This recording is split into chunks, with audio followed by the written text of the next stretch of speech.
La familia y la salvación.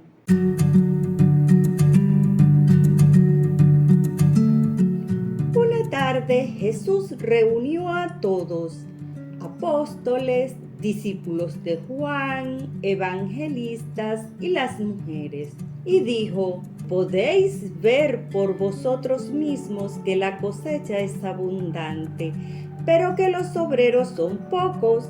Así pues, oremos todos al Señor de la cosecha para que envíe aún más obreros a sus campos.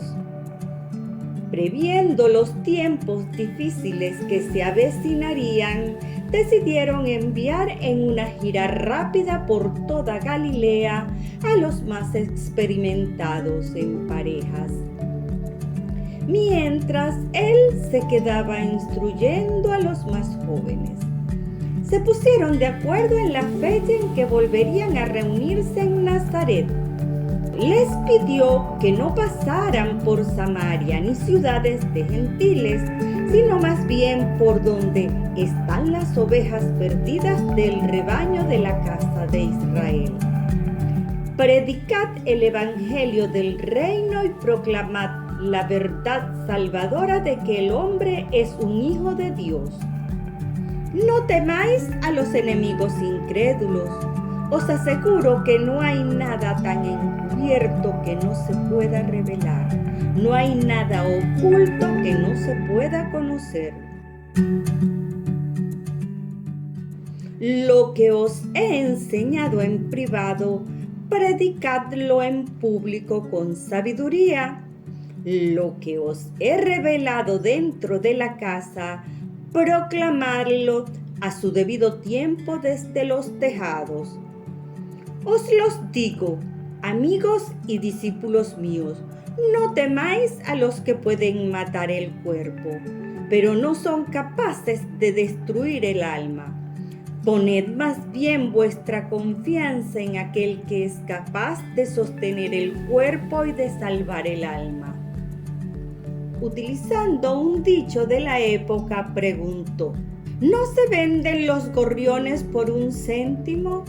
Y sin embargo, os declaro que ninguno de ellos está olvidado a los ojos de Dios. ¿No sabéis que incluso los cabellos de vuestras cabezas están todos contados? Así pues, no temáis, vosotros valéis más que una gran cantidad de gorriones.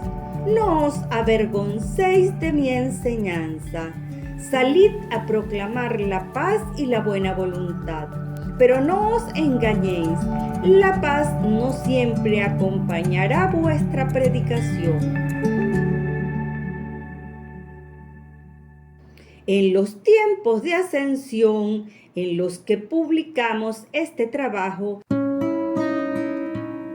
en cientos de familias se produce la situación en que algunos de los padres o de los hijos entienden el cambio conciencial que se está produciendo y los otros no, e incluso desprecian la idea y a veces hasta quienes la sostienen.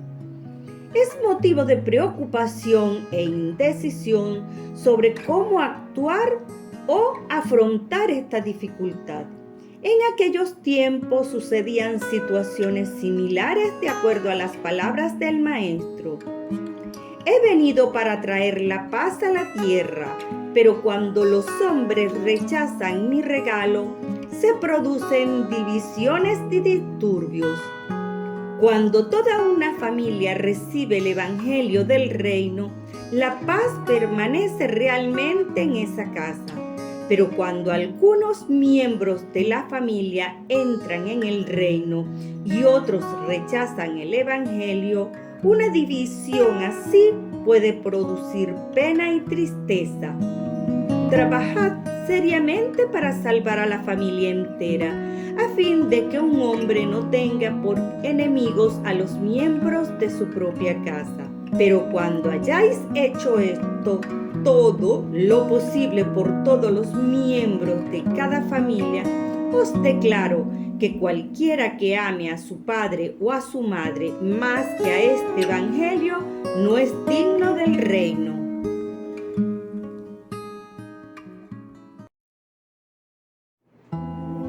Los 12 partieron en parejas, formadas por Jesús de esta manera: Andrés y Pedro, Santiago y Juan Zebedeo, Felipe y Natanael, Tomás y Mateo, Santiago y Judas Alfeo, Simón Zelotes y Judas Iscariote. Cuando ya habían partido, Jesús instruía a 12 de los más jóvenes evangelistas, y con ellos estaba el grupo de mujeres. Raquel preguntó: Maestro, ¿qué debemos responder cuando las mujeres nos preguntan: ¿qué debo hacer para salvarme? Cuando los hombres y las mujeres os pregunten qué deben hacer para salvarse, vosotros contestaréis: creed en este evangelio del reino, aceptad el perdón divino, reconoced por la fe al Espíritu interno de Dios, cuya aceptación os convierte en hijos de Dios. La entrada en el reino del Padre es totalmente libre, pero el progreso, el crecimiento en la gracia es indispensable para permanecer allí. Por la fe estáis justificados, por la fe sois salvados, y por esta misma fe avanzaréis eternamente en el camino de la perfección progresiva y divina. Cuando Jesús terminó de hablar, los que habían escuchado estas palabras benévolas sintieron un gran regocijo. Las mujeres se regocijaron aún más al saber que estaban incluidas en estos planes para establecer el reino en la tierra. Al resumir su declaración final, Jesús dijo: no podéis comprar la salvación, no podéis ganar la rectitud. La salvación es un don de Dios y la rectitud es el fruto natural de la vida nacida del Espíritu, la vida de filiación en el reino.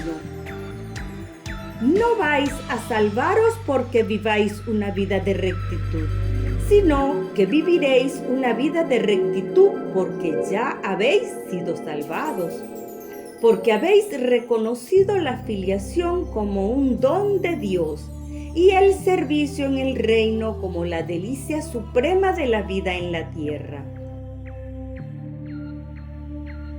Cuando los hombres creen en este evangelio, que es una revelación de la bondad de Dios, se sienten inducidos a arrepentirse voluntariamente de todos los pecados conocidos. La realización de la filiación es incompatible con el deseo de pecar. Los creyentes en el reino tienen hambre de rectitud y sed de perfección divina.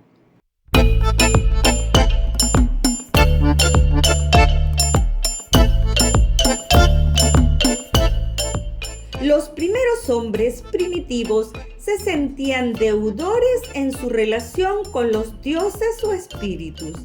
Creían que estos tenían derecho a enviarles todo tipo de males si quisieran. Con el paso del tiempo, esa idea se tradujo en los conceptos de pecado y salvación. El alma llegaba al mundo con una prenda, el pecado original, y por lo tanto debía ser rescatada, salvada. Esos hombres primitivos llegaron a la conclusión de que debían hacer algo para lograr el favor de las deidades, y no fue hasta que las sociedades evolucionaron lo suficiente que comprendieron el concepto de un Dios benevolente y de temperamento invariable. Así es que fueron estableciendo tabúes para evitar la mala suerte o la ira de los espíritus fantasmales. Al principio no estaban ligados a las religiones, pero luego dieron origen a normas ceremoniales en los ritos o reglamentos sociales. El miedo al azar y a la mala suerte llevó al hombre a inventar religiones como forma de defenderse de las calamidades. Dice específicamente el libro de Urantia: a medida que evolucionaba la mente salvaje hasta el punto en que pudo idear a los espíritus buenos y los malos. Y cuando el tabú recibió la sanación solemne de la religión en evolución, estuvo lista la escena para la aparición del nuevo concepto del pecado. La idea del pecado se estableció universalmente en el mundo antes de que hiciera su ingreso la religión revelada. Tan solo el concepto del pecado fue el que permitió que la mente primitiva considerase lógica la muerte natural. El pecado era la transgresión de un tabú y la muerte era el castigo del pecado. El hombre de la antigüedad tan solo llegaba a tener conciencia del favor de Dios a través del sacrificio.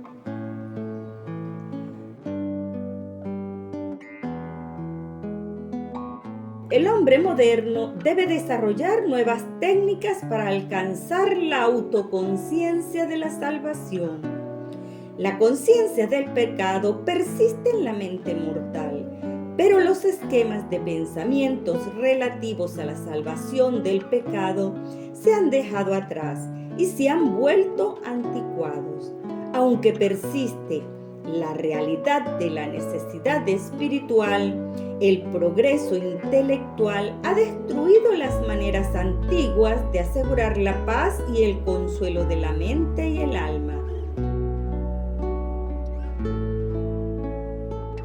El pecado hoy puede definirse como una deslealtad a la deidad. No hay pecado a menos que la deslealtad sea consciente. El sentimiento de culpa viene de la conciencia de la violación de las normas. La posibilidad de reconocer ese sentimiento de culpa es la marca que distingue la trascendencia en la humanidad. La idea de salvación, entre otras, es producto de la mente primitiva de hombres que en relación con los espíritus fantasmales buscaban simplemente la prolongación de sus vidas. Mucho tiempo llevó quitarse la idea de que la salvación era gratuita, un don de Dios.